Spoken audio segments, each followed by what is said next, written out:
Okay, we're going to call to order the public safety meeting. This is January the 24th, and it is roughly 1:03. Madam Clerk, would you please call the roll? Alderwoman Davis. Present. Alderwoman Howard. Present. Alderwoman Ingracia. Present. Alderwoman Tyus. Alderwoman Spencer.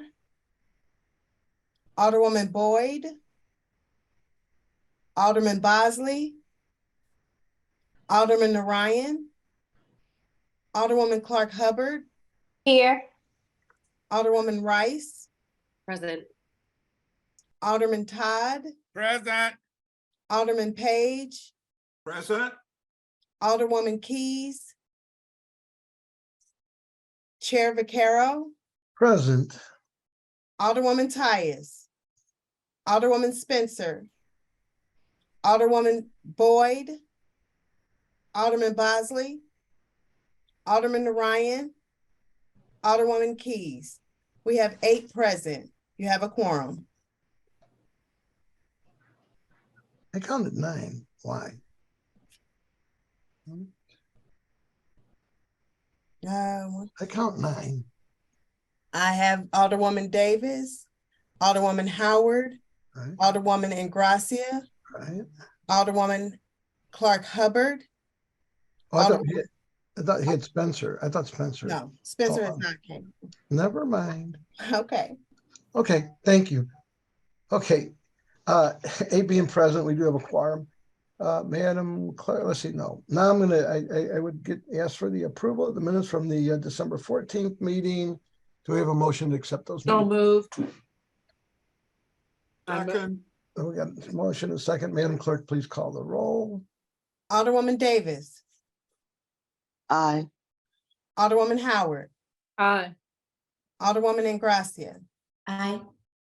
Alderwoman Tyus, Alderwoman Spencer, Alderwoman Boyd, Alderman Bosley, Alderman Narayan, Alderwoman Clark Hubbard, Alderwoman Aye. Rice. Okay, I got you. Alderwoman Rice, Aye. Alderman Todd, Aye. Alderman Page, Aye. Alderwoman Keys, Alderman Vaccaro, Aye. Alderwoman Tyus, Alderwoman Spencer, Alderwoman Boyd, Alderman Bosley, Alderman Narayan, Alderwoman Keys. We have 8 aye votes. Thank you. So we're gonna do, we're gonna go do the police chief first, so that because I appreciate his time, and Heather Taylor, appreciate your time for showing up, and I understand. So, having said that, Chief, do you want to give just a little opening? I think we all know pretty much your background, and then I have some questions, and then we'll just go through the committee. But if you want to take a few minutes just to give us your vision of what you plan, and I have one guest speaker. Great. Well, thank you very much, Chair. I appreciate this opportunity to speak to everyone in the Public Safety Committee today. As Dr. Isom is heading out to Jeff City, I will be following shortly as well to try to beat the weather. I'll be in Jeff City for legislative session tomorrow as well. So I appreciate this time and being able to go first, and then I got to pack and get ready to go and get out there. But it's just an honor and a privilege to be able to take over this position, and especially as the first outside police chief for the St. Louis Metropolitan Police Department. This is not the first time. I have the unique privilege of now a second city where in over two centuries being the first outside chief for police departments. Very, very similar, and just the population is just a little bit different, but similar in some of the issues where I think we've been unfairly labeled in this city and also in the city that I served prior to coming here. That was called Murder Town, USA. And there was issues with morale. There was issues with some of the internal mechanisms. Really good police officers, really good community members, elected officials, and I think just a methodology that got brought in where we use business management principles through a CompStat system infused with community engagement, and then trying to pull the rest of the criminal justice system to make sure that we're working collaboratively, because St. Louis is not unique when sometimes we could be working against each other instead of trying to work forward in trying to make the whole city safer. And I think communication is the key. And being an outsider, I think if there is some things that have happened in the past, and maybe people are holding on to some things where they might be in conflict with, hopefully with a fresh start with outside eyes and a person that comes in without having relationships, but looks to formalize and start relationships and try to work in positive.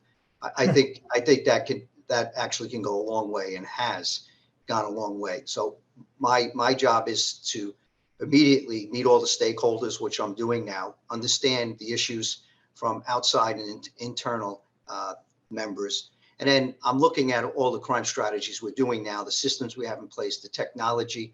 I'm looking at all the stand-up crime meetings in the morning. And I was able to look at the first CompStat type process that we've had was last week. And so there's going to be few changes that we're going to start doing, building off a good base within this police department. And those things are going to happen incrementally. You can't throw the baby out with the bathwater, because there's so many good things that are here. Just somewhat of a different methodology where I have to set this police department up to make sure we have internal legitimacy to get external success. And, you know, I'm really talking from the 10,000 foot level. And I know when we start to get into questions, and as we continue to have these meetings, I can get more granular and give you updates of where we are each time that we speak, and or anytime anyone wants to give me a call or I go to a community meeting. I think the best way to do things is be transparent as possible and to try to explain exactly what we're trying to accomplish. And then I think people will work together, and especially work with us better. And most of all, our officers have to continue to be respectful, police constitutionally, and make sure that we're fair out in the community. And that helps develop trust, and trying to keep the same officers in the same area to develop those relationships to build the trust.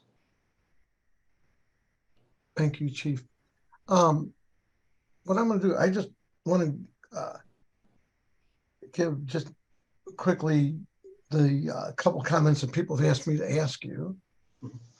And then I'll give you the opportunity to answer them. Then I'm going to go to Tom Schaeffler, and then we'll go through the committee. Okay. And I just say welcome as far as my part. And I also have a 2 o'clock meeting. So at that point, Alderwoman Howard will be taking over his chair for a little bit here. So this is from my neighborhood. Joe, ask him how he plans to attack 5 carjackings between 4:30 and 6:30 yesterday, early afternoon, which all happened within about a mile of my house. You know, letting them know that people now are becoming more and more afraid to shop at Target and Schnucks in my neighborhood. So, you know, 5 carjackings in an hour in this neighborhood is going to make people leave. I'm going to go through all 3, and that way you can go down the line and answer them. Okay. Sure. So that's the first one, how we're addressing the carjackings. They're like, they get about all the murders, but you know, there's quality in neighborhood stuff. The other one had to do with, this one came from, I guess someone that's familiar with police stuff, that for Mardi Gras, they pull 300 police from out of the districts to do Mardi Gras. And what's your plan to try to cover the districts when 300 police are there? The other question has to do with the 911 system. Have you been up to talk to them? Apparently, you know, the city, you call 911 and there's more than a fair chance you could be on hold for 10 minutes. And it's a 50-50 shot depending on the time of day and stuff. But so those are the 3, if you wrote them down, how you're going to try to address all these carjackings, you know, and it seems like it's younger kids that are doing these things. this is not a Kim Gardner thing because she doesn't do the juvenile, but apparently even when they were shot at the police net the other day, they let them right out. They were like, go just send them home with their mom and dad. So those two things, if you can address them, then we're going to go to Mr. Schaefer and then down the list. Right, so you got the carjackings, you have the Mardi Gras and deployment, and then you got the 911 Yeah, system. and if you've had a Let's chance start to with the go- carjackings. Okay, So the carjackings, there's immediacy of when one happens, that goes out citywide, comes to a real-time crime center. And then we make sure that we're looking at it. We're moving some resources. We have special operations individuals. There are some flexible resources that we can move throughout the city that are not assigned to the districts, and then to make sure that they can support them in the mission that we're doing. Yes, I was on calls yesterday, and I was also on calls this morning, how we can leverage our technology. I know one of our officers actually was behind one of the stolen vehicles. You guys have to be very careful when you're pursuing vehicles to the danger to the public, and then making sure that we're not making condition worse. So they were picked up by specialized units. This morning, we continued to talk about this, put together a 10:30 meeting where this just isn't a district issue. This is an investigation issue. This is a special operations issue. This is a community policing and from the patrol issue, and an intelligence issue, looking at our license plate readers, looking at, looking at where we can look at cameras, where we can identify these individuals, going to past associates or people that might have done the same type of thing. So it's all hands on deck to make sure that we can identify these individuals and make arrests as quickly as possible. These officers do a wonderful job. The communication is happening, but something like this was something I asked. Have we seen something like this in any recent time? I've been here 2 weeks, but when you do see something like that, that does raise the sense of urgency within our police department that we have a real issue with some individuals. I don't know if they're all juveniles because we have not identified them, but there's a good chance that they are. If they are adults, then we have to look at them in a different way. But both ways, you got to get them off the street. You got to make sure you identify them, and then you got to work with the system behind this. And I talked about working with the criminal justice system. Well, the criminal justice system is juveniles as well, although they go a different route. I'm having conversations that's going to be set up with all criminal justice partners as I continue to make my way with stakeholders. It's been 2 weeks. I've met with all our federal partners. I've met with my legislative people. I'll be down there tomorrow. I made sure that I got on the floor to at least meet my board of alders and then make sure that I'm sharing as much information as possible. Yes, there's a sense of urgency to it. Yes, we are responding to it, and the investigation continues, and they're updating me in real time what we're doing and the plan to deal with that in these individuals. As far as the Mardi Gras, my understanding is how we do deployments. There's a thing that where we have collective bargaining rules, and what we've done in the past is that although we will be taking individuals out of districts, unless you're on vacation, your days off are canceled. So we're trying to use people that would have been on their regular day off, and we're using them so we don't have to pull as many people from the districts to make sure that we're not uncovered and the city has the proper amount of policing. But here's another place that as I look at a place, I got to make sure that we have the right amount of officers, even when we do have a Mardi Gras or we have a special event. Can we cover and can we do both? That's not unique to St. Louis. That's what every police department I've worked in. And what is the right balance? I have to have time to take a look at that. This is going to be my first major event that I'm here, and I'm looking at it closely and how we're scheduling and how we use our strategy to make sure we keep the whole city safe, why we keep that event safe as well and successful. And as far as the 911 system, I understand that there are shortages in the 911 system. I understand, speaking to Dr. Isom and Deputy Director Taylor, we've had conversations about what can be the things that we can do to tighten up and make sure that we can have more of an effective 911 system as far as possibly combining them, making sure that we have a plan to deal with maybe some of the shortages and make sure that as we're covering each other. But that also is a work in progress. And some of the things that Alderman, that I have to take a good look at with my partners from Division Public Safety. 2 weeks in, I have a sense of urgency. I want to get everything right away. And I promise you, I'll get to a lot of these issues, and hopefully we can come up with a solution rather quickly than long term. But if it is long term, I will communicate that and tell you exactly what our challenges are. Thank you, and I appreciate that. And you know, I wish you the best. We're in need of help. I mean, I'm one that feels we need more police. I don't believe we're over policed. Right. You know, and so anyway, I'm going to move along. We're gonna have one of the neighborhood groups that want to talk, and then at that point, I think I'm gonna let Alderwoman Howard take over, even though I'll be in the meeting till 2 o'clock, or right before 2. So Tom, we need you to get sworn in. So if you would just, you know, do you swear you'll tell the truth and you're not gonna lie to us, right? Correct. Yes, I do. Okay, that's pretty good. Okay, Tom, go ahead, please. Thanks, Chairman. Chief, welcome. Appreciate, and to the rest of the committee, thank you for letting me join. I'm from the St. Louis Hills Neighborhood Association. Not only our neighborhood, but every neighborhood is, of course, very interested in your joining, and we look forward to you leading us to solutions for our city that have been missing for some time now. So thank you.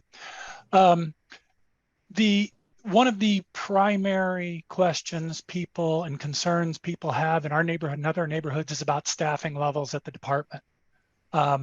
Obviously, you've been with us just a short time. You may not have your arms around this entirely, but can you commit in the near future to sharing with the community transparently the authorized staffing levels that are currently in place, and then what you think those staffing levels should be, regardless of what they currently are authorized at, and what the vacant position count is relative to that current staffing level, and then what your goal is to fill those vacant positions, say over the next 12 months. Obviously, it's not something, it's been a problem for a decade or more, so it's not something we expect anyone to come in and fix in a short period of time, but what kind of progress would you expect to make in 12 months? So I can repeat those items if you need, but No, go ahead and take a shot. I took some notes. And you pronounce your name Scheffler, is that correct? Scheifler, actually. Scheifler. So Mr. Yep. Scheifler, I appreciate those questions. Listen, we have a tremendous challenge in the United States, not just in St. Louis, as far as people coming into the profession, but not only in policing. Every business is struggling to bring employees in. So it's just not a unique policing problem, but it is unique. And what has happened in the last few years, where we have to make sure that we're doing a better job of getting more people coming into the profession, reminding people what a noble profession this is. This would be, if I stay continuously in the NYPD, I'd be in my 40th year right now. So I can retire. I had retired. I'm in this because I understand the challenges that we have. I understand the nobility and the passion, and to help people that need us the most, and help try to lead very brave men and women that come into this profession and to work with the community. We have to make sure that we bring that back. And some of the things that I've had talks with the new personnel director is for how can we get more involved in the police department in trying to take over and work with the public safety office, and work actually. Deputy Director Heather Taylor is on this call, and her and I have had great conversations about how can we do more to help ourselves to bring more people in, and then have the Department of Personnel be more of a support unit. So I think some of the things that, instead of waiting someone else to do it for us, we have to make sure we get out there. We do that campaign. The best marketers of bringing people into any organization are the people that are already working in it. So if the morale is down, where it's down across the nation, how do we get that back? Well, this city has so many opportunities, and so does this police department, to do other things in this department. It's not one dimensional. That can open up other avenues for people to explore some of their other interests. You don't find that in a lot of police departments, in a good majority of them. St. Louis offers that. We have to make sure we get back to all those things. I think leadership matters. I think leadership's the passion of what you're doing, what you're explaining, where I'm trying to be transparent. Well, I am transparent as much as I can. Some investigations I can't compromise. That's just a mere fact of policing. And there's some things on an operational sense, I want to be very careful. And I think the community can understand you don't want to give away too much information because you don't want to make sure that our operational tactics are not exploited by people that might be listening to some of these things. But there are a lot of things that I can talk about. So with staffing, first, let's get ourselves back up to where we need to be. We just had a class that graduated, I believe it was about 12 officers. We have a class of 18 officers that are in now. And I was just over to our human resources personnel office, and we have 19 other officers ready to go. So they've been vetted to get them in the academy. And then I want to continue to see what I can do on a campaign and what I've been able to do in other places to sit down and make sure that we're doing everything we can and taking ownership within the city of recruiting and then getting the support from city services. I think that's the route to go. As far as staffing, let me see where we're at. I am doing a staffing analysis right down to this building, who works in every single office, what they're doing, what their roles are, and do we have redundancies within this police department on the administrative side? Because if I have redundancies, I'd rather them out on the street supporting the officers in the districts than sitting in this building when maybe two people doing the job of one. I'm going through that right now. It's a staffing analysis. I might dare say I might even bring someone in to help me with it. But right now, I've done this long enough to really take a look at these things. I have something right now where they gave me this. I'm going through things because all these requests I made prior to me coming here on January 9th, between December 15th to January 9th, I already worked with Dr. Isom and also Deputy Director Taylor. And I asked, these are my requests to get myself as much information as possible. So I'm not waiting till January 9th. There is a lot to absorb. Those things that you asked as far as vacancies, staffing, the right amount of staffing, what we need in the districts.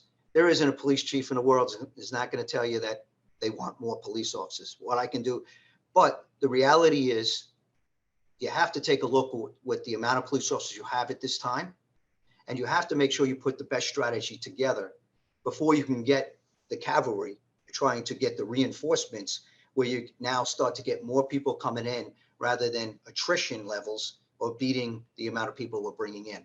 From what I understand, and I got to take a look at that as well, is that we did have a couple of months, not this year, but the year prior, where a lot of people did leave, and that happened nationally. Since then, the attrition rates have come back down to pre-pandemic levels, and that's what I'm told. I'm going to confirm it. You know what? Trust but verify. I will go in. I'm the type of person that looks at that. So bear with me. I'm looking at some of these things. And then when it comes to the things, when I can come to the community meetings, what I would like to have might not be what I can produce right now because there just isn't enough bodies. And so what are we going to do with the bodies we have? We're not going to surrender. We're not going to say we can't do this because we only have so many policing. Those are the type of things that I hear that's a defeatist attitude. We know we have a challenge. We know we're down with police officers, but how are we going to get it done with the police officers we have? Because they are really good. We have to leverage technology. We have to leverage all these other things that and make sure that we're doing the best job we can. And that's something I look at each and every day. I look at it with the team, and I'm actually just even learning the leadership team that's here. So I'm learning who's in the right seats, who's best to help us lead under the methodology I'm bringing in. And I'll probably have better answers for you, Mr. Scheifler. Give me just a little more time, but with a sense of urgency. I'm not looking for a pass forever, but I am asking for, give me a little more time to evaluate those things to make sure I'm making the right decisions and informed decisions. And at the same time, I'm looking at crime every single day. And for an incident that just happened that we talked about and opened up with those carjackings, believe me, there's police commissioners all over that. Not only did I have a conversation last night with some leaders, I had it again this morning. I had it with the intelligence division. I had an 8 o'clock meeting. I put them together at 10:30. I just saw one of the majors in the garage. She had to give me a briefing, and then they're going to come back with the plan overall in the city, that they're already working on things that I can't get into the investigation on a public site like this. But I assure you, that's my specialty in trying to get after these things and make sure that we're doing it. And there's a sense of urgency. And I'm finding out in a very short time, very talented police officers, hardworking in a noble profession in the St. Louis Police Department. Thanks, Chief. So my takeaway should be that you will be able to share at least the summary information of your staffing assessment that includes what the staffing levels are, what you think they should be, and you know what the vacant positions are, and what the plan is to fill those over what period of time. Yeah, well, you know, the plan to fill them, and they might not all get filled. Where I'd like to be, and where we can be, might be two different things, right? Yeah, and I would love to hear both of those when you get your arms around it. Give me a chance to look at those things. Yeah. Not that I'm not already looking at them, but to come out and without thoroughly looking at them. And in the meantime, there's things that I'm doing right now where I've already started. I'm going to be changing a little bit of the CompStat process that I've already went through. I've already worked with the IT and also the intelligence division, the crime analysts, where I'm going to be presenting crime just in a little bit different manner, where it's distilled in a way that I think we can actually be more efficient at addressing some of these issues, patterns, and trends. They are addressing them here, but what I'd like to see is that there's a lot of information and I'm getting really deep here. We went from a UCR system to a NIBRS system. I know. NIBRS system, and I'm getting deep here. I told you I'd stay pretty high, but the NIBRS system is a great system to compare ourselves against for people that want to academically look at a police department. But it's so much information. Where the heck do you start? I'm going to distill a lot of that, get back to some of the basics. We still need that to report, to be in federal compliance and compare ourselves against other cities. We still use that, but there has to be more of an executive analyst page that we're working off of that we can pull out right away, which I'll be sharing with everyone. I have, if you go to my other websites, I do put CompStat sheets immediately every week, and it goes down by citywide. It'll go by North, Central, and South Patrol, and then it'll also go into each individual district. And you can take a look at that, and it's a preliminary report that might be different than UCR and NIBRS, that it's immediate information that we qualify that to further investigation. Some of those things are going to be recoded, and further investigation might change the original charge. But it's timely and accurate intelligence that disseminates my police department into the public. And we have a chance to reconcile it. And I'll have a qualifier on the bottom. If you look at New York, and you'll see the qualifier on their CompStat reports. Go to my old city, Wilmington, go up on my public safety website. Go take a look at that, because there's not going to be any surprises. You look at that, a lot of that I took from Chicago when I was there, and I also took from New York.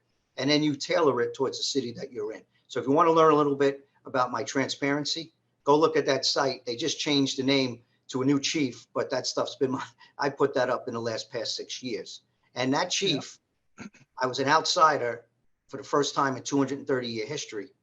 But that chief and all those leaders in that department are people I brought up from being lieutenants and captains and sergeants. And after 6 years, they've taken control, and now they got it. And I'm so proud of them, because they're going to continue this strategy where we make great strides in reducing violent crime. If we do it right here with all our partners, and then we can collaborate with the rest of the criminal justice system, I don't see any reason why we can't get there. But I do agree with you. We have to make sure that we have to get enough police officers starting to come in this profession. And then we got to work on that, and then work on some of the morale that I think I walked into the last place 6 years ago that said the morale was bad, and the morale was pretty high. And then I didn't have vacancies because we were able to recruit, get diversity, and they were actually going out. The individuals in the police department were getting friends, families, deacons, preachers to come into our police department. And then they became our ambassadors. I know it sounds very positive and everything, but you know what? You have to be that way, because I know we can get there if we do this right. Thank you. Just one more item for you. I want to respect this committee's time, limited time. Our neighborhood is deploying a new neighborhood watch type program. It's a traditional neighborhood watch, but reimagined, if you will, with security cameras instead of people, residents walking the streets at night, because Right. our neighborhood, like pretty much every neighborhood in the city, it's no longer safe for people to be walking out and about at 2 o'clock in the morning to see if there's any suspicious or criminal activity. Too many thieves, too many of them carry deadly weapons, right? So we are working on what I said is a traditional neighborhood watch program, but reimagined with security cameras instead of residents walking the streets. I asked the mayor last night at the Northampton meeting if we could talk with the city about how they could support such a program. She referred me to you and said, get with the chief and talk with him. So my request is to understand how our aldermen and our neighborhood and adjacent neighborhoods and any neighborhood that wants in on this can get with you to start that conversation and Right. and understand how you can support us and we can support the city. Right. And so one of the things about cameras, we got to be careful about how much they deter crime. They actually can help us capture criminals that commit a crime. And then it's evidentiary procedures.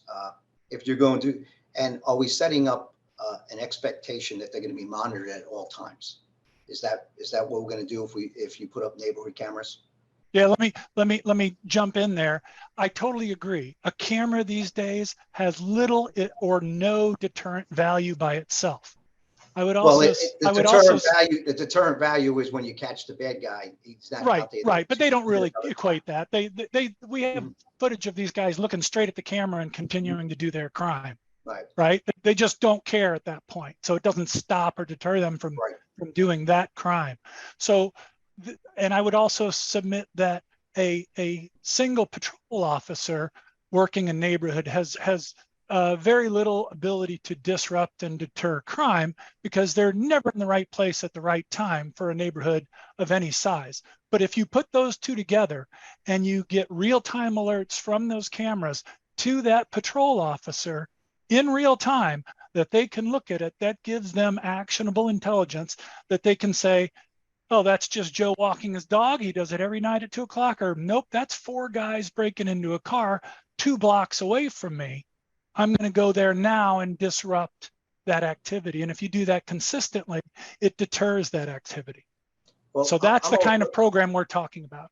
I'm a big believer in where a set of eyes, where they're able to tell us at community meetings, doing intelligence-led policing where the crimes are happening in the cluster it's happening, using cameras that are out there possibly to get identification of what these individuals look like, and or if there's a vehicle that they're using to get away, possibly if it's stolen, then we're really not going to be able to track it down. But if it does have a registered owner, I'm a big believer in looking at patterns, trends, having a positive prompt to a police officer all night long. Who's monitoring that? How is it being pushed out? Technology's gotten really good, but it still needs a human factor, and the cost of that human factor. How do we implement that? I'm just being, I mean, I've gone through this in my last place. And then the expectations of who's managing those cameras, who's repairing those cameras. And at the end of the day, what liabilities are there for the city if it's not totally controlled by the city, and or when you have access, what type of access? All those things got to be ironed out. I think it's something that if it's something we can take a look at. We can look at through city law. We can talk about, you know, there's things in each city that the lawyers know, you know, they're the ones that can tell us what we can, what we can't do. You know, my biggest thing is who is monitoring and managing these cameras, and then who's the onus that goes on these cameras. Because we do have a very robust camera system in this city already. What has happened in other places is that through the community and through the respective alderman or alderwoman, they actually asked for certain cameras in their area that were able to come back from the Division of Public Safety and to the police department and say, if we have extra funding, can we put these cameras in place, and can they be part of the system that's already working through the real-time crime center that we're monitoring? If it's something that you want to actively monitor, that's taking it a step further. And then what is the training? What is the liability? God forbid someone's calling up that doesn't have police training, and then we're making a stop on an individual that shouldn't be stopped off the camera of a community member that doesn't have any training telling us stop that person. We could be open to liability. No, I completely that person understand. walking the dog would be very upset if, someone thought he had a gun on him, and then Yep. our officers have to take the required stance when they stop the person off a third party information. So I'm not a can't do guy. I'm just putting up some things to think about. I think it's something that this is where your commander comes in. I think this is where you have to have that conversation with the commander to explore what is your proposal. And I heard you said with your alderman or alderwoman in that area, and then we can take that. What is your proposal? So proposals don't hurt. Let's take a look at it, and then we can kick it up. And then We're past proposal. We've implemented. Okay. We've got cameras that are owned by the resident. It's by the neighborhood, for the neighborhood. It's a secondary officer who's reviewing these and responding. Okay. So we've covered a lot of the bases you're talking about that are absolutely important to consider. But there are still some barriers, some problems that I think the city can help with in a project like ours, and help other neighborhoods consider doing something similar. And that's where I need to understand how we get with your department to find out if you can help remove those barriers and get over those log jams. So I would, Mr. Scheif, let me get together with our public safety interim director and his people, and then also some of mine, to get an historic perspective. What were the roadblocks? Let me understand this further, and I promise you I'll take a look at it. How does that sound? Thank you, sir. And Chief, maybe you could set something up to go to the Southampton neighborhood and maybe one of their meetings and address a lot of this. Tom, I appreciate you coming in. I do want to let Deputy Director Taylor, I know she had put some stuff in the chat and texted me, and I know she's working on stuff. And so I want to give her the opportunity to say what she wants. And then at that point, Alderwoman Howard, I will mute myself and I'll raise my hand if I need to be recognized, but please let Deputy Director Heather Taylor have her comments. And then you're the boss after this, okay? As Judge Judy says, you're the boss applesauce. Okay. That's what she says. Thank you. Thank you, Alderman Vaccaro. Just wanted to say, I know the question came up about retention and recruitment. We're actively working on a proposal for dispatchers, EMTs, police officers, some of the positions, corrections officers that we've routinely had a hard time with retaining. And there are some things that we're in the works with reaching out to local university as well. I hope to have that done by next month, and I will share that with everyone in the committee to make sure you have it. Some of the other things I know that were mentioned, there was, I don't know if you guys remember, there's a surveillance bill. The police department is in the process of purchasing those cameras now. The money that was allotted, the $2.5 million from the board bill that was allotted for surveillance in the police department, those cameras, they're working on those purchases now. And, that program. So some of the things that we've done to support internally within the Department of Public Safety, what we can is we have a JAG grant. We've added another problem property attorney. There are 2 that are funded with that. We also started, was fortunate enough to start a task force last year where we work closely with the neighborhood improvement specialists, the police department, problem properties attorneys, community organizations as well, with addressing when there's violent crime at locations that are businesses that have, where we receive a number of calls on. So we're working on, we've had that task force for some time, and it involves police officers as well, the buildings division. So we've collectively come together with all of the divisions in public safety and outside of public safety with that. There are a number of things that we're working on. There are a lot of operation things that we're responsible for, but we don't want you to think that we're not, we see it, we're working on it and, you know, we'll never not keep trying to fix the issues as they come up and to prepare for them before they get here. But we have a lot of things in the works, and I hope to be able to share those with you, hopefully next month and at the latest March. So I'll just email them over once it has been approved by legal and, you know, reviewed by everyone here. You know, we've done a lot of changes that we hope will help with what we can, what is within our control.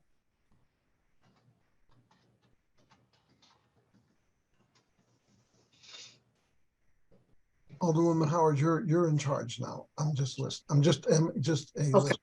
listener. Okay, thank you. At this time, I assume we'll, looking at the agenda, we can take questions from the committee members. But I guess we need to decide. Ms. Taylor, you're going to be leaving us shortly, is that correct? They just canceled my 2 o'clock, but put me in a 2:15. So I'm here a little bit longer. I can stay until Okay. 2:10.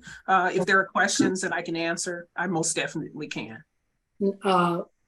Commissioner Tracy, are you going to stay with us for the remainder of the meeting? Are you on a constraint? I guess it's the more. I'm actually heading out to Jeff City, but I could stay on as long as you need me. I mean, Okay, that's all right. What I will do is we will entertain questions from the committee for either or both of these at the same time. Do I need to swear you in? No? Okay, all right. Then let's proceed. Alderwoman Davis, do you have any questions either for the commissioner or the Deputy Director of Public Safety?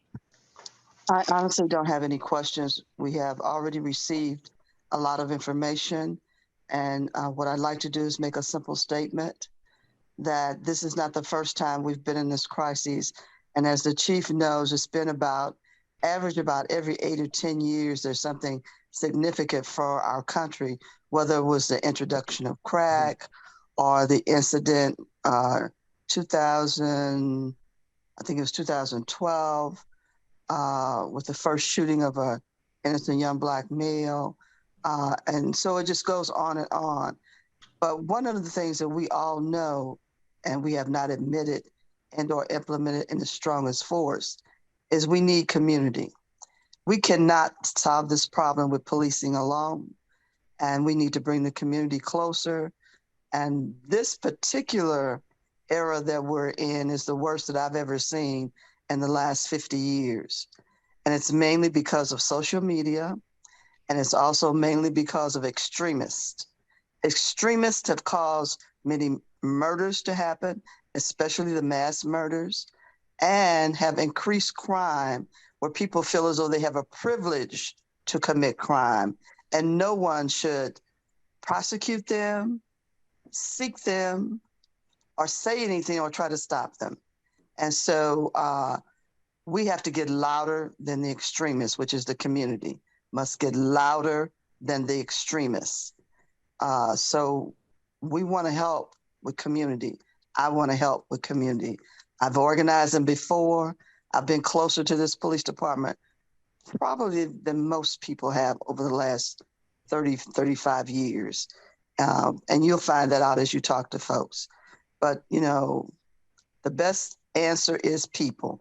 Our community has to come out of the apathy that they're in, become a part of the resolution, and we must be louder than the voices who are making this even worse than it needs to be. Thank you. Thank you, Alderwoman Davis. Alderwoman Ingracia, do you have any questions of either the Deputy Director or the Commissioner? I don't at this time. Thank you very much. Okay. Alderwoman Spencer, are you on the call? Okay. Alderwoman Boyd, do you have any questions? I don't have questions. I just have a comment. When Alderwoman Davis was talking about community and how the crime hasn't changed, the people have changed that are doing the crime. And so I keep saying this, And I keep telling people the three most dangerous words in our city is communication and accountability and responsibility. And so when we say community, I feel that it can be a division, and that's what I'm seeing in our city. It's a division in communities. One side thinks it's better or knows better than the other, or one side has the answers and ignores the others. And so until we come together as a whole to start addressing the issues that's in our communities, it's not going to change. And it's not just a one-stop shop where we put 200 police on the street and the crime will stop. And so it comes with educating, empowering the people that's in our communities for them to understand the role that they play. It's just like I got a call today and the lady said, I see here helicopters, what's going on? That's because you're not involved and you don't know what's going on around in your community. So until we have that working, it's not going to change anything. It's not to the point that the police are helpless. It's to the point that we're tying their hands where they can't do the work that they were put there to do. Their job is to protect and serve. But how can they protect if nobody's given the information to make things happen? So that's just where I'm at. I'm just like, it's a wraparound of services that has to happen, and everybody has to be on level playing field to understand they play a big role in embracing our communities and rebuilding our city. Thank you.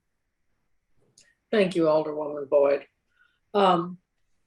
Alderman Bosley, has he joined us? Okay. Alderman Narayan. Thank you. Oh, there you are. Okay. Thank you, Vice Chairwoman Howard. And thank you, Chief Tracy, for taking the time out to meet with us all today. Just a couple of questions that I've heard from some of my constituents. And I don't know, these may be a bit too in the weeds. I know you're just getting started. So if the answer is I have no idea, that's a totally acceptable answer to me at this point. So one of the issues that I know that we've run into when I talk to kind of the boots on the ground policing is the sheer size of some of the districts.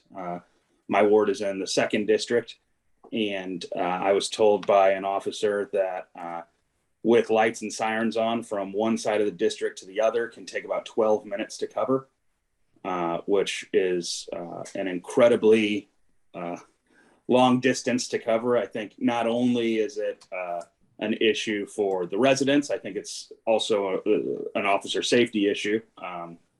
And I know that there's been some discussion at this board about reverting back to more smaller districts in order to keep the patrols a little bit tighter. Do you have any thoughts on that at this time? Yeah, if, to try to get back to, we condense the districts. Now we have a patrol area. We have a north, central, and south, and then 2 districts for each one of them. I know we had more districts at a time several years ago before they were condensed. Here's the issue, Alderman. If you start to put a brick and mortar and you put that and split it up in half, then there's an expectation that administratively that has to be run 24 hours a day. That means you're going to be pulling more people off patrol to do administrative tasks to keep that building running, because people are going to expect when they knock on that door or they call, someone's going to be there when they ring the bell, right? I'm just talking in plain terms. And I think if we take a look at how we're dividing our areas and looking at the workload that our officers are doing and ensuring that, why are they traveling 12 minutes to the other side of the district? Is there things that how we're dispatching can be done in a more efficient manner and ensure that supervisors are ensuring that someone might be closer and not having to take an officer. If it's a priority call, obviously, everybody's going to have to go to that location. What I've found in other places, and I don't know if that's true here, and you said just say you don't know. I don't know because I'm looking at so many things as I walk through this door, as I do my study of this place, of my new police department. Are we going to calls that we don't have to go to? Are we going to calls that are not priority ones and we're clearing the screen? Are we going to a burglary run that's in the past of a garage that happened the day before? Instead of doing an alternative response, having that person call in and give them the option whether a police officer can respond or not, but make an appointment. So we keep the same officers in the same area, not being pulled all over a district. I believe, as I look at it, there's 9 beats in each district. So we do break them down into smaller areas of responsibility. Are they staying home in those 9 beats? Or do we have to create 3 districts within each, 3 sectors within each district where their area responsibility is, all right, you might be going to the other side, but if we keep you within these 3 beats, we keep your area responsibility closer to home. So you're staying at home, and then because if our officers are moving too far across places, then they don't have ownership of what's going on in their area of responsibility. They don't get a chance to identify when someone's selling drugs or they're playing basketball. They don't know the community. And if I can keep the officers home, but that comes into the yin and the yang, again, making sure I have the proper amount of officers that I think can fulfill the staffing levels that we're up against right now. I'm worried about a brick and mortar. People don't think about that, where you're actually going to lessen more. You're not going to have as many officers on the street, but we have to man as many to put personnel into brick and mortar buildings, because there's going to be an expectation. Not that I'm against this stuff, but if there's an opportunity down the line, I'm open to it. But I don't think that's a solution at this time. Okay, I appreciate that. And then the second question I have, we've seen, in kind of high profile cases in the last few days, but also just in general, the relationship between the police department as a whole and our circuit attorney seems stressed at times.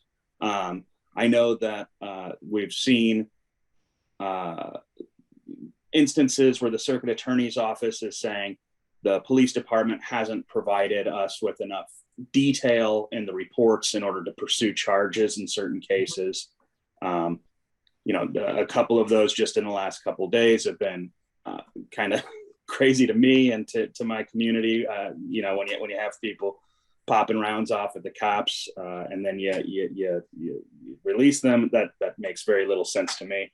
But have you had an opportunity to speak with Ms. Gardner and to see where that disconnect may be, and if there is something that she's looking for in these police reports that hasn't been provided previously that would then enable her in her discretion to pursue some of these cases that are not being pursued at the moment? Right. Great question, sir.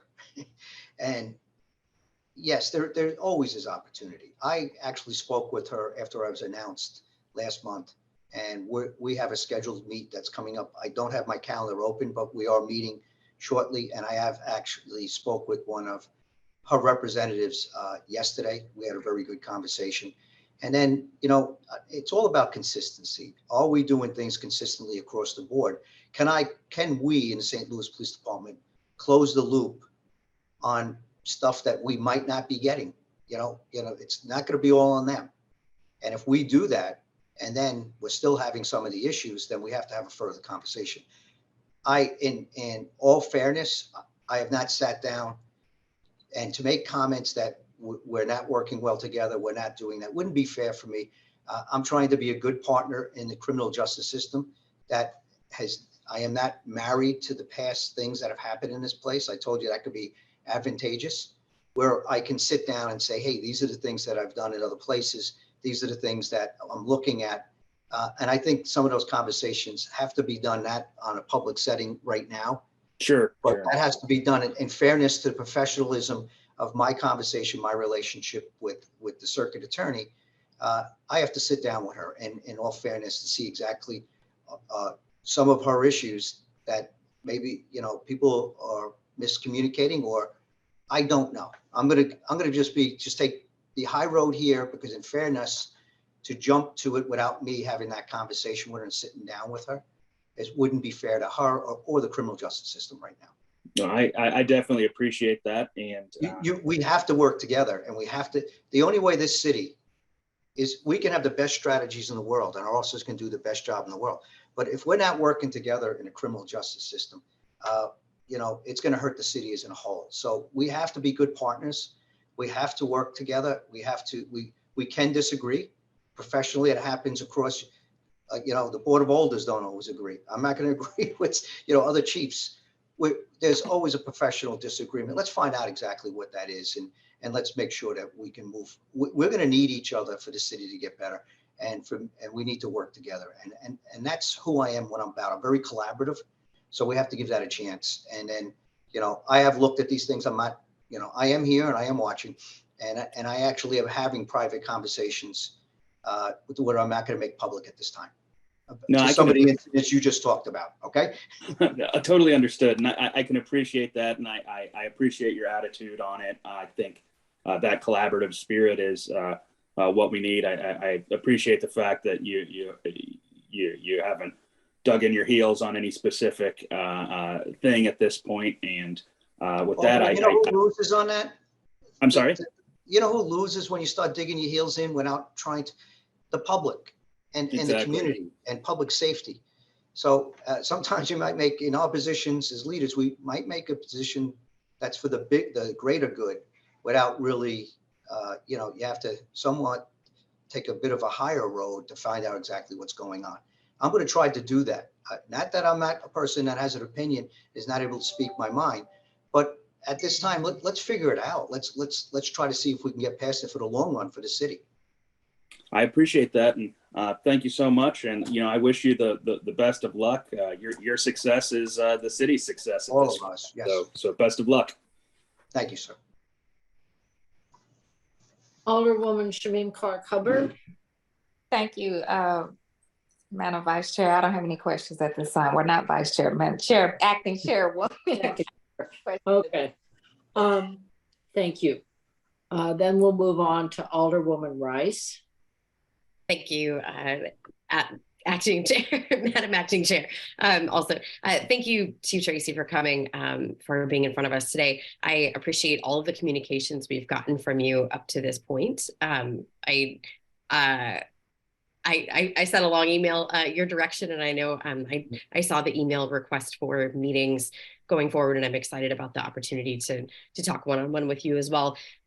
We are a city at a crossroads. We are at the confluence of major rivers. We are a city that has always been at the front of a lot of moving pieces, a lot of people, a lot of change has come from this area. And so this is, I'm grateful that you're coming and your willingness to take on this. Our city is a challenge.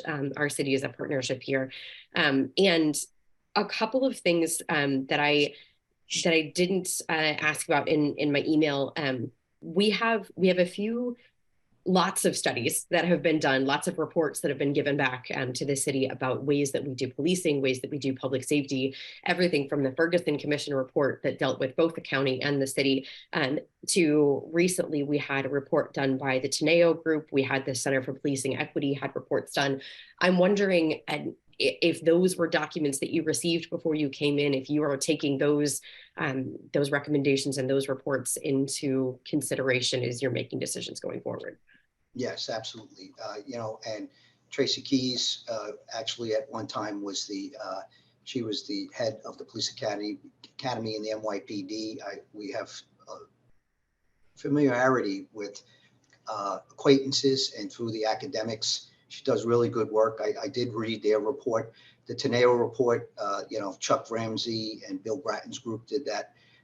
And I also found another report that was a multi-year strategic plan, 2018 to 2023. I think a guy from Boston, Paul Evans, did that report. And I just finished reading that. So each one has certain ideas on how to improve in policing and some ideas that I can take a look at. And then I draw from my experiences from how I've run police departments. And I do talk to consultants. At one time, I was a consultant that looked at patterns and practices. I've gone into other cities in between my policing time and made recommendations like they have. So The good thing, what I like is that I've come in as a consultant, but sometimes nothing was ever implemented, right? Sure.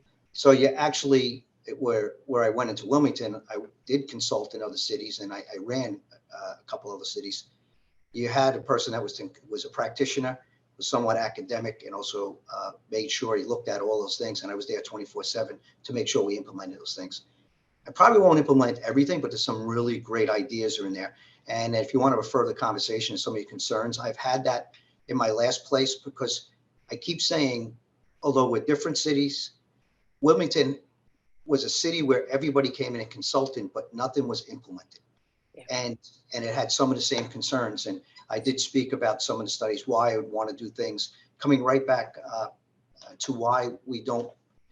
They wanted me to put additional precincts or districts on the outskirts of the city. And that was my same answers, that I would lose police officers on the street with the brick and mortar, keep the officers in the same area, make them disciplined, and find out why they're getting pulled all over the place. And, you know, that kind of went away because people saw that the plan was working, but it's not easy. It sounds easy, trying to keep the same officers in the same area when I don't have my department understanding and actually making sure that we're executing in the proper manner. That's my job, through the CompStat methodology that brings everything that you're concerned in here, that I make sure if we say we're going to do something, we're going to do it, and make sure that the fidelity of what I'm asking you to do is followed up on. And if it doesn't work, then I'm ready to go back to the drawing board. But what I believe what people do, and if something doesn't work right away, they give up on it and they move on to the next thing and hope for another plan. We have to create stability. We have to create, there's been a lot of consultants have come in and a lot of ideas. I think we got to create some stability, stay with a plan, stick with it. And in the long run, that has always worked for us. And it's painful. It's an ups and downs. But at the same time, I do take a lot of that into consideration. I was just on a call prior to getting on this call with the reimagining public safety with 4 cities, and Will Pickney was running it. They were actually meeting in a location in St. Louis, but then they had outside representatives from other cities, and how we can not just be about policing. And a lot of that stuff goes into what Tracy Kias and her partner wrote about, that I'm all for, because we can't do this alone. And I've done that in other cities. But we are a big part of it, an important part, and how we comport ourselves. Our training is just as important in those areas, because we always will be the default when it comes to that. And if we're not trained properly and to deal with it, we can have bad consequences. So it is a balance there, but I love that we have all these other partners in policing, and possibly take some stuff off our plate so we can do policing better and get out there and be more proactive. When I say proactive in building trust with the community and being able to do more things where we can walk those footposts and we're not running from call to call to call.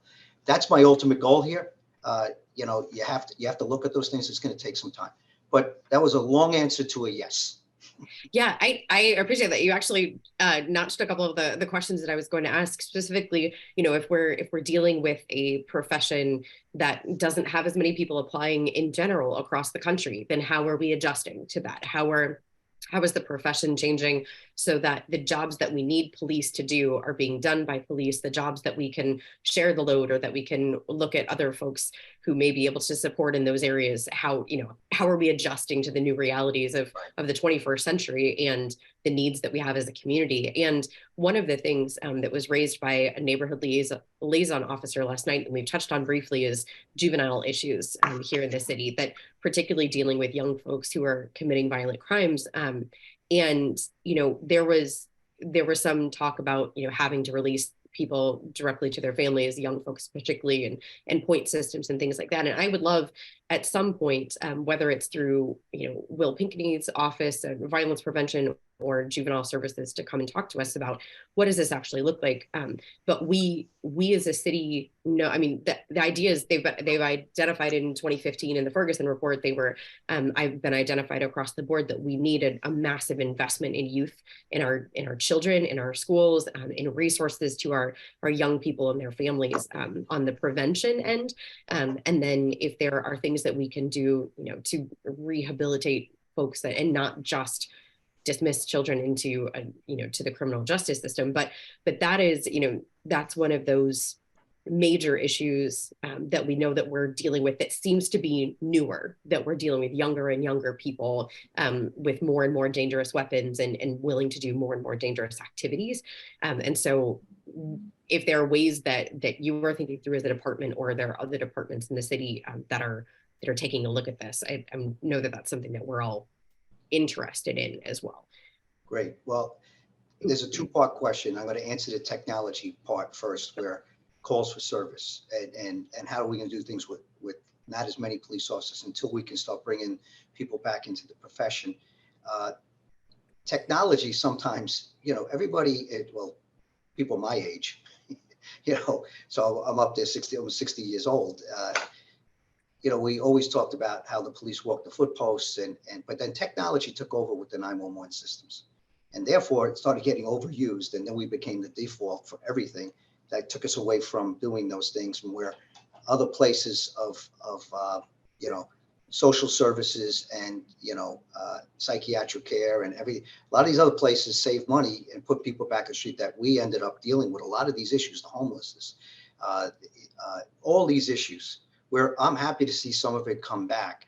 And then let's take a look at what type of other alternative response and alternative way to take police reports. I know everybody loves having a police officer, but that does take us away from some of the things that we can do, some preventive stuff and positive, proactive police work and connecting with the community. So that being said, we've come a different way, and now we're finding ways to try to have a nice balance. When it comes to juveniles, you're absolutely right. This is not just a St. Louis issue. I think it's been happening way before the pandemic, but then the pandemic exacerbated this because they weren't in school. So some of the kids were not in structured environments, and the only structure they got was being in a school and in making sure that their time's taken up in a positive manner. When that actually started happening, I started seeing in my last city, the amount of my juveniles went up almost 300% arrested with firearms, and almost 300% being a victim of a shooting and/or shooters. And what we had to do, and we didn't have a unit that we stood up as Office of Violence Prevention. We're very fortunate to have a Director, Will Pickney, and his office to start to take all that. I had done a lot of this work from New York, and then I did a lot of the group violence intervention with David Kennedy's National Network of Safe Communities, called call-ins and custom notifications. And I did that in 6-7 different districts, which at that time would probably be double or triple the population we're dealing with right now in this city. We did that, and we had great results doing that. I took that to Wilmington, and what we had to do is we pivoted. And what I asked David Kennedy, can we do this? This is for adults call-ins, but can we do custom notifications? That's where instead of you go to them, you go to their house, you look at the structure, you give help to the family. The kids with the highest propensity for violence, we know who they are, because as you can see, some of them just got released with guns the other day, after our officers got shot at. Those kids didn't shoot at our officers, but they certainly were involved in it, but they were arrested with legal firearms and released to their parents. Now, Will and his team are looking at that to see exactly what type of services, what's going on. And those are the type of things where I'm not just doing it alone as the police department running an alternative type of program where I could be a good partner, but I should not be the person running it, because then it takes away, the trust. Yes, trust us, but it becomes all about policing. And that's what we're trying to move away from. We work together. Director Pickney is on all our crime calls. He's on my ComStat calls. Him and I collaborate every single day. What we did is custom notifications. I can't speak on what we used to do. I know he's doing those things. It wouldn't be fair for me to answer, just being here for 2 weeks, exactly all the things the Office of Violence Prevention are doing. But him and I are collaborating on things that worked in other areas, and what I see from my experience that have worked to reduce crime and keep those kids safe. And the biggest thing is uplift those communities. What I had in my last place, and I know we have here, we have a youth response team that when we go into a place as police officers, because we are the most forward arm of government, we are in people's homes because we're called there. But there is trauma that's happening. It hasn't raised to a level of abuse and neglect, which we have to take action. but we see things that are happening, especially after a violent incident. We make the recommendations and referrals to our youth response unit to go out and try to triage that family to get them the necessary help that they need, and then make sure that we can break that cycle, because when trauma happens to young kids, they don't learn well in school, then all of a sudden the cycle continues, and then we might be dealing with them when they've lost their way, when they've gotten a little older into their young teens. So it's so much bigger than policing, but we're an important part. And as your leader, as your commissioner of policing, I need to understand those things and be a good partner in helping other people in identifying those issues. So you don't want police removed from everything, because we are a lot of eyes and ears, but we should be able to make those referrals. Sure. Yeah. Thank you for that. I attended a meeting with the Office of Violence Prevention yesterday, where they detailed a lot of the work that they're doing. And I'm excited about that, and all the partnership with the Violence Prevention Collaborative and others. Two more quick things. One, I want to thank you for your commitment on communications and transparency. That is really important to me. It's something that we have, over the last couple of years, we've gotten a little bit away from, getting information quickly out to people who need to know.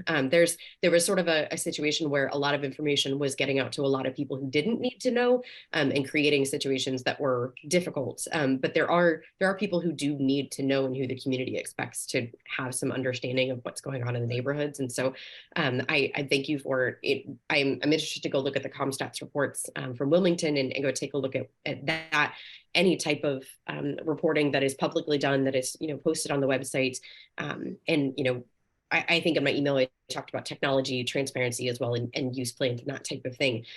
So thank you for that. And I'm sure we can drill down a little bit further on what that looks like as well. But the last piece, and I deal with this in my ward in a couple of places. There are a couple of special taxing districts that use officers working secondary duty. And I know that this is something that we've gotten a lot of attention in the media for being a unique situation here in the city, that officers are being paid a whole lot to work secondary for private organizations, when we do know that we need them for secondary, for overtime in the city as well. And so just wondering if there's been any progress in as far as a set policy on how we're going to go about doing that, if there's going to be a change in policy as far as who is allowed to be working secondary, how much, and that type of thing. So I'm wondering if there's any light you can shed on that. Yes, and it is something that I am looking at. I have a unique perspective where I've worked in cities that have different types of, we call extra jobs, extra work. Sure. It could be compete against unnecessary, where we do have funding for overtime, where we can use that to supplement, not supplant our straight time offices. And then sometimes we can't fill those because everybody's working those extra jobs that might be paying more. Right. I have someone that's taking a look at it, myself and Dr. Isom, also Deputy Director Heather Taylor. We've already talked about that, had a meeting last week. I have to evaluate it, take a look at it. Okay. Where did it change? I got to keep going back historically in this place to see what was the trigger point. So I got that allows me to learn. So I'm not just making knee-jerk decisions on what's best. How did it get there? What are the things? How are they working? What's the liability if they're working for private entities? Yes. And are they representing us in law enforcement? I'm aware of all these issues. Yeah. So as soon as I came in, that's one of many that was served to me, but rightfully so, because it's important to take a look at that, make sure we get it right. And then operationally, can we serve these areas at the same time, making sure we're not shortchanging our primary job, which is the St. Louis Metropolitan Police Department. And then we do have policies in place, who can work when, sign off coming from my office. Let's take a look at that. The answer is yes. I don't have an answer for you because I have to evaluate it.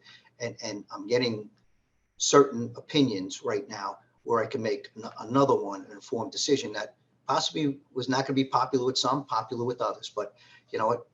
That's what I'm here for. I have to make those decisions and what I think is best for this city. Sure. Thank you so much. I appreciate it. That's the rest of my questions for now. I appreciate you coming today. Great. Alderman Todd. Do you Thank have you, any Madam Chair. I questions or- just have a statement. I think what we need to emphasize, and I think the chief and all the police, the whole police department and all the citizens should understand, is that police officers are law enforcement officers. Although they do other work, I'm sure they do, like crime fighting and social work and many other tasks. The same as teachers. When I'm a retired teacher and still in the teachers union, but there are social issues that especially when they talk about crime, they talk about Black people most time. Those are issues that the police officers. Those are issues that we can prevent. We should be preventing by looking at an ounce of prevention is worth a pound of cure. That's always been said, but we need to practice it, because a lot of it is anger at Black people. When we talk about crime, a lot of it is poverty, and because I don't think the amount of melanin in anyone makes them any different than anyone else. I think we all are the same, except historically and how we're treated today. But the main point is that, and then too, I think when I was a teacher, I used to say that, and sometimes the teacher knew too, and they would say, well, they're gonna say we're making excuses. That's not an excuse. I think that we should work on the best practices, because the best practices have said that I've studied that it's the amount of resources that a community has. Now, if we compare the middle-class Blacks in North County to some of the poor Blacks, even in the city, we would probably find that those with the fewest resources are the ones who, whose parent had the fewest resources, probably are the ones who get in trouble the most because of lack of supervision resources, and sometimes in many cases, one-parent families. But the main point is, so I think that we could lower the number of police if we prevent crime. Because my position is, after crime has been has happened, I don't want the main victim. We can talk all day about the person who does the crime and have different views. But when a person calls the police and say they have been victimized, and I don't want that person to be victimized, whether it be a burglary, any kind of property crime, or physical harm, including murder, because you can't bring a person back. But the point is, I think our responsibility as leaders is to do best practices. And I think what has been happening for the last 50 years, more than 50 years now, money has been withdrawn from, especially North St. Louis, because I was in the anti-poverty program as a young man, that all that billions of dollars withdrawn from the community. And then we ended up with a drug economy in certain parts of in the Black community, whether you're north of Delmar or south of Delmar, as long as you're in a Black community. It doesn't matter if your conditions are the same. Wherever you move, you're gonna move the problem with you. But the point is, that money was pulled out, the anti-poverty program money, billions of dollars over a period of time. And that's when crack cocaine came in as the economy. And the politicians, the Republicans were the leading people, but the Democrats were complicit in that they didn't fight hard enough, plus they didn't educate people and try to find alternative ways to deal with it. So that's why we had a problem today. And that problem, it's not the police cannot solve the problem. We should stop pressuring public employees, whether they're teachers, police officers, whoever, saying that they when you do your job 8 hours a day as a police officer, teachers, or any other employee, if that then they should be able to go on home to their family like everybody else. So my point is, and I'm gonna stop, is that it's the amount of resources that a community has, regardless as to whether those as a Black community, they have a lot of resources. You aren't going to find a lot of killings in North County, as many in those are predominantly Black neighborhoods. You're not going to, as you will in North St. Louis. So both of them are Black, but if you did it even closer, apples to apples, the blacks with resources, like myself who raised kids, didn't end up with my kids getting killed or killing other folk. But I'm saying, but they had better supervision. I had more, there were 2 parents and we had more resources. So the point is that we need to make sure that the resources that we use are utilized in the most efficient and effective way. Thank you, Madam Chair, and I yield back. Thank you, Alderman Todd. We'll move on to Alderman Page. Any questions or comments? Yes, thank you so much, Madam Acting Chair. You just call me Alderwoman Howard, that's fine. Oh, there you go.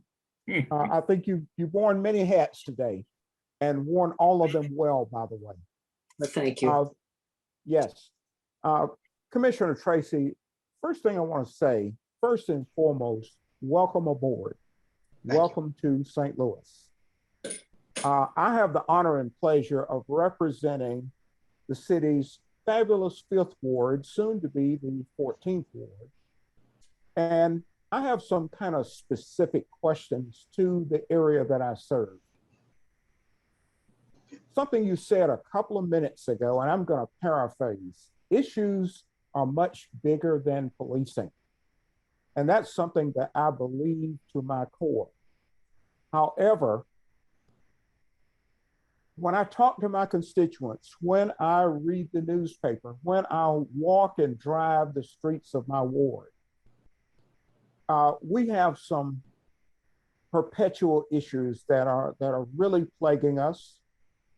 And the downtown west section of town, some of downtown, those are parts of my ward. We have a lot of, and I won't even get into the shootings, homicides, shots fired, but we have ongoing issues.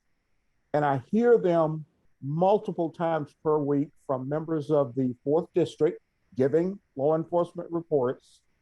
And these deal with car clouding, car break-ins, if you will, relieving citizens' vehicles of their catalytic converters. These are continuing, perpetual crimes that keep my citizenry in a state of trauma.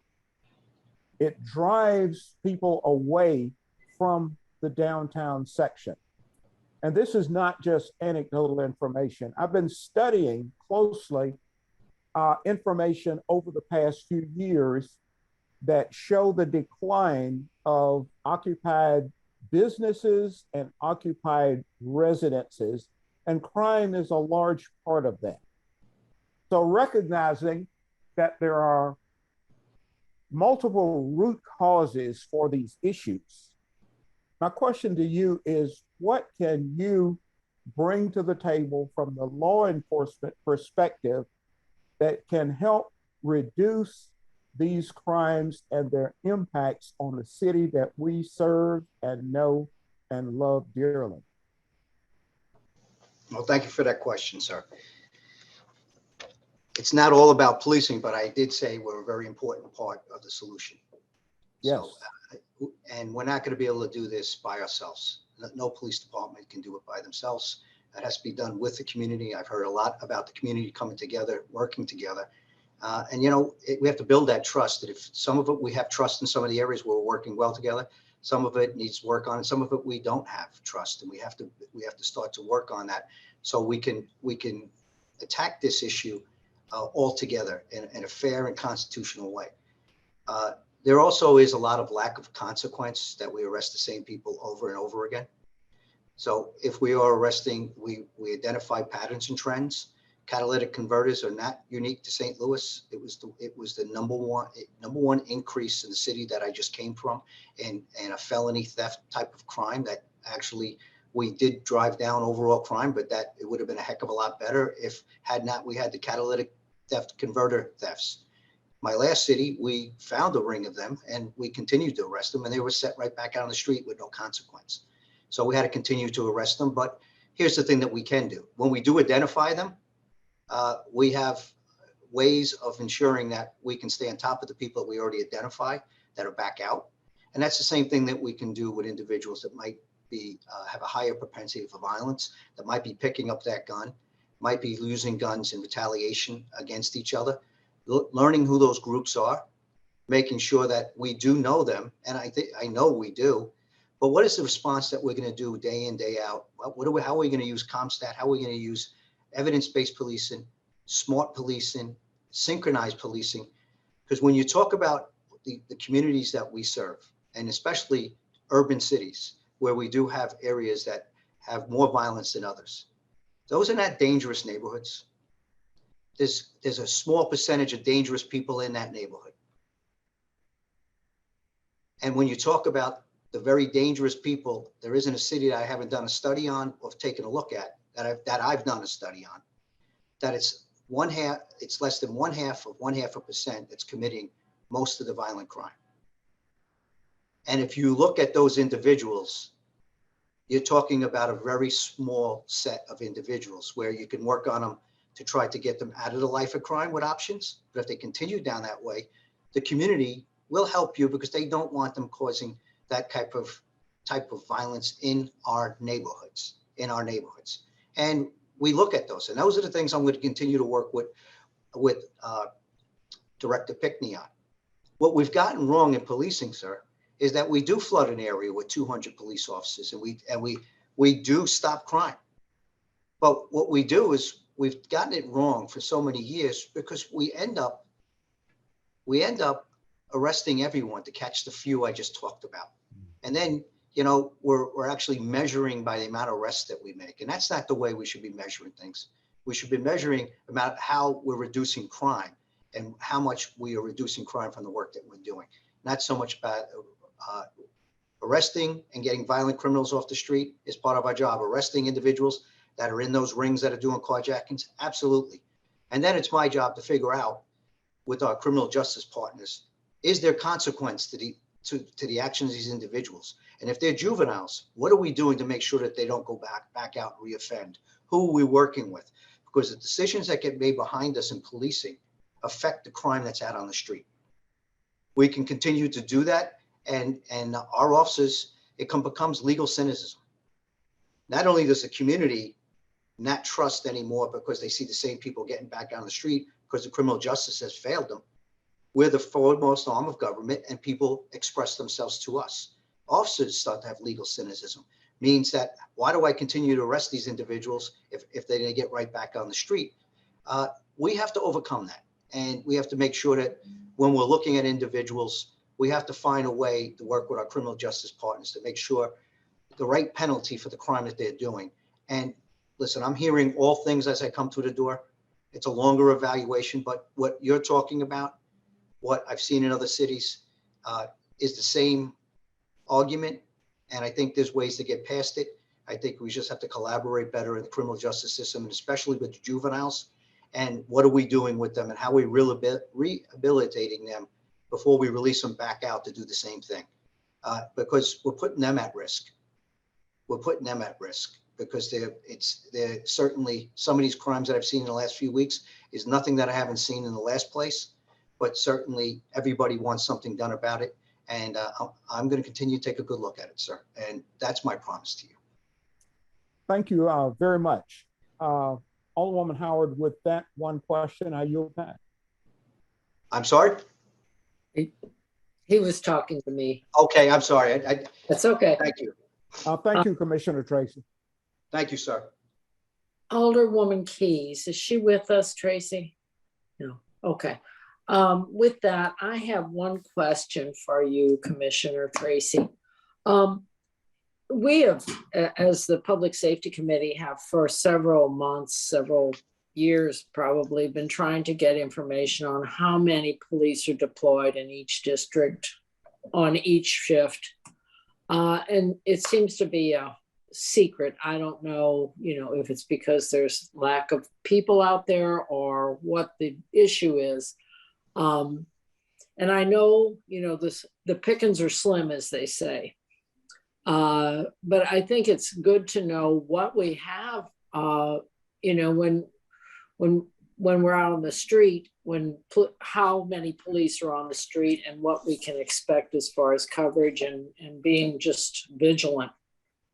Is that something you're willing to share with the Public Safety Committee at some point?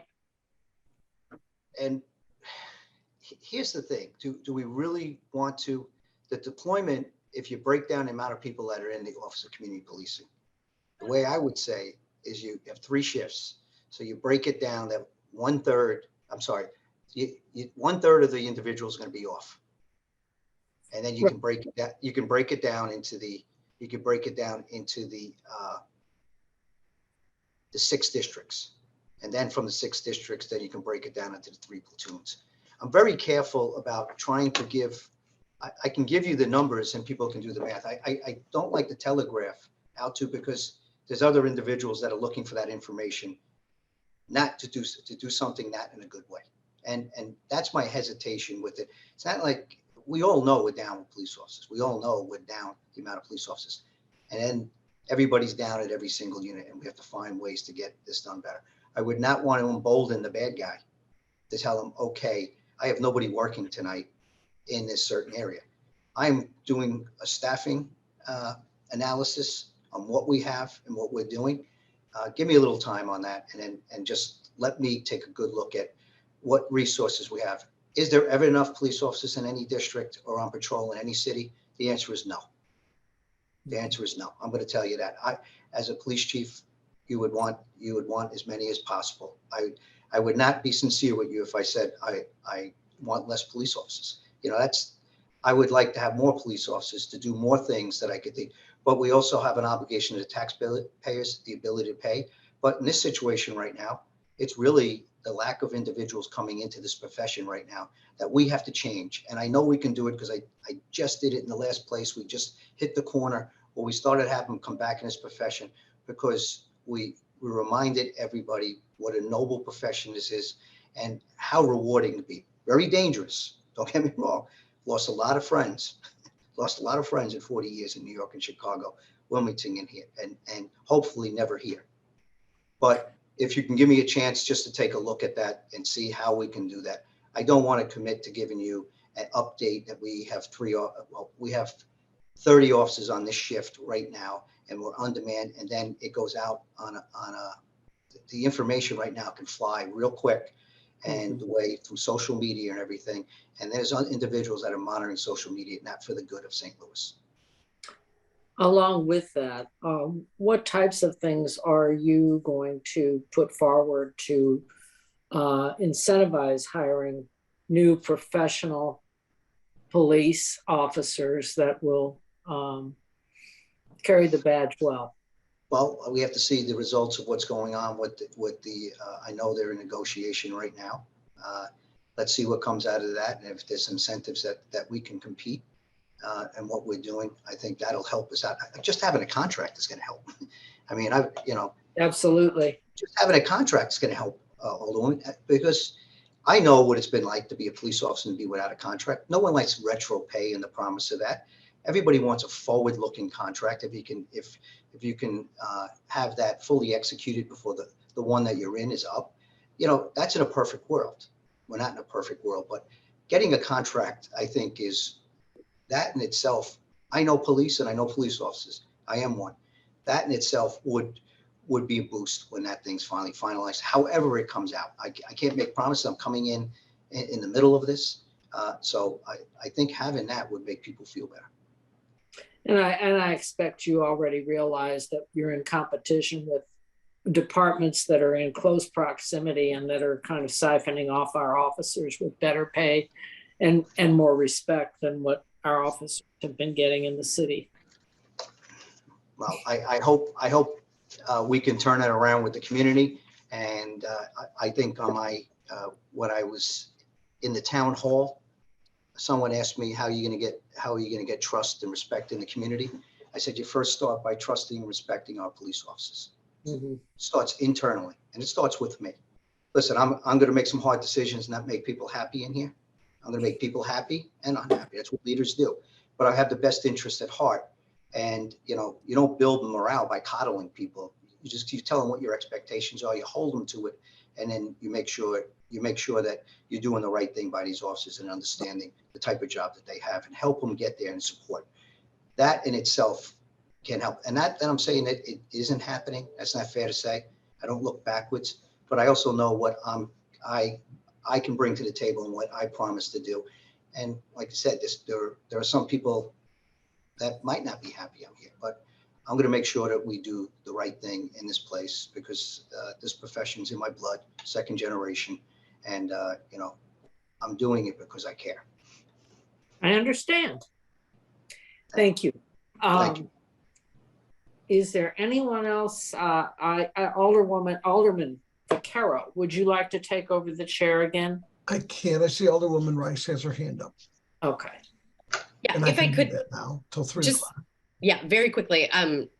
Chief Tracy, thank you so much for jumping in the car and heading over to Jeff City for us. I just wanted to mention this because it is a big topic on our social medias right now, and you're going to be dealing with this, that there is legislation proposed in Jefferson City that would take control of our local control of the police away from us and give it back to the state. And so I just want to thank you for coming in at this time. And I hope that the folks that you are going to talk to in Jefferson City tomorrow will listen, will hear you out and really understand that this is the first time we've brought in an outside chief in our entire history of this department, and really give you a chance. And shame on them for trying to score political points off the city of St. Louis when a lot of their policies have led to the situations that we're in. So I just wanted to say that, and thank you for taking this on.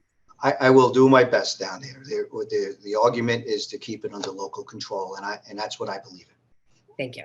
All right. Thank you. Yes. So Chief, I'm going to move on from this because we have to get the other firefighter bill done. Chief, there you are. I'm sorry, pictures moved around. Thank you so much. Drive carefully. You know, and the weather is supposed to get bad. They're putting weather advisories out starting at 6 o'clock tonight. So just drive carefully. You got red light and siren on that car. Maybe you can go fast. You don't abuse that. It was a joke. Probably a bad joke, but it was a joke. Anyway, God bless you. Thank you for coming out. Drive safely. We're going to move on to the next topic. And Chairman, I just want to tell everybody, thank you for the time. Thank you for being able to answer those questions. I appreciate it. And I look forward to our relationship and making this a safer city and discussing these important topics. So thank you for giving me your time as well. Okay. God bless you. Thank you. Bye-bye now. We are going to take up, in fact, just take a motion to take up Board Bill 131. And that is the firefighter grant So moved. every year. This is and this one is actually not the firefighter. They run together, but this one is for the police department. The police department. Okay, I'm sorry. Oh, I thought this was fire. It's fine if it's police. We could have asked the guy that was on, but anyway, it doesn't matter. I didn't want to keep him any longer. I know. Well, this is a routine thing. Why did I think it was just okay? Well, anyway, we got a motion. Do we have a second? To take a Board Bill 131. I second. Okay, we have motion and a second. So I don't think we need to call the roll. Let's go ahead and Alderwoman Clark Hubbard, would you give us the lowdown on your bill, and we'll vote. Okay, thank you. Madam Clerk, can you read the preamble to the bill? Yes. Board Bill number 131, introduced by Alderwoman Shameem Clark Hubbard, an ordinance recommended by the Board of Estimate and Apportionment authorizing the Director of the Department of Public Safety or his designee on behalf of the City of St. Louis to enter U.S. Department of Justice 2021 Edward Byrne Memorial Justice Assistance Grant Agreement to accept funds awarded, appropriating said funds and authorizing the Department of Public Safety to expend the appropriated funds for allowed purposes and containing an emergency clause. Thank you, Madam Clerk. So we just had over almost 2 hours of conversation as to why we need to make sure we absolutely do our part to work collectively and collaboratively with the police department. And this bill does just that, it supplies some additional resources to them through a JAG grant. So with that, I ask for you all's favorable consideration and do pass recommendation on Board Bill 131. Unless anyone has a question, if you have a question, raise your hand. If not, I will accept a motion that we pass Board Bill 131 out with a do pass recommendation. Oh, sorry, we do have a question, Alderwoman Rice. Yeah, just quickly, Alderwoman Hubbard, are these just continuations of programs that already exist, or is any of this for new programming? The programs that they have listed, the Night Watch, Problem Properties programs, and Criminal Intelligence Analysis are all programs, from my understanding, that are in place and are going to be in capacity. Okay, great. Thank you so much. Anyone else? I see no hands. Although I will accept a motion that we pass Board Bill 131 out with the do pass recommendation. So I move moved. that we pass Board Bill 131 out with the due pass recommendation. We have a second. Second. So we have a second from the Alderman from the 5th. Madam Clerk, please call the roll. Alderwoman Davis, Oh, shoot. Aye. Alderwoman Howard, Aye. Alderwoman Ingracia, Alderwoman Tyus, Alderwoman Spencer, Alderwoman Boyd, Alderman Bosley, Alderman Narayan, Aye. Alderwoman Clark Hubbard, Aye. Alderwoman Rice, Aye. Alderman Todd, Aye. Alderman Page, Aye. Alderwoman Keys, Aye. Chair Vaccaro, Aye. Alderwoman Ingracia, Alderwoman Tyus, Alderwoman Spencer, Alderwoman Boyd, Alderman Bosley. We have 9 aye votes. With your vote, we have passed out Board Bill 131. And at that point, I know we have a meeting tomorrow with a lot of speakers, which I believe is at 10 o'clock tomorrow morning. I'd have to look at Yes, 10 o'clock 10 tomorrow. o'clock morning. tomorrow morning. And that will bring up Alderman Todd's bill, and he has speakers for it. So anyway, other than that, I'll take a motion to adjourn and see everybody tomorrow. We do have some members. Are you want to excuse members who weren't? Yeah, I mean, yes, you can tell me who they were. I mean, at one point or another, I know Alderwoman Tyus, we should excuse, she had sent something. I have Tyus, Spencer, Bosley. That's it. Well, I would make a motion that, well, I'll take a motion or make it that we excuse those aldermen for necessary absence. You can do that on your own as the chair. Okay, there we go. So I did it. They're excused. That's a Okay, good we're thing. gonna See, adjourn. live and learn. So other than that, I'll make take a motion or make one that we excuse and Adjourn? I'll move, we adjourn. Adjourn, that's it. Second. Then we have a second and everything. So all in favor, say aye. Aye. Aye. Okay, God bless. Thank you, guys. Thank you, and see y'all tomorrow.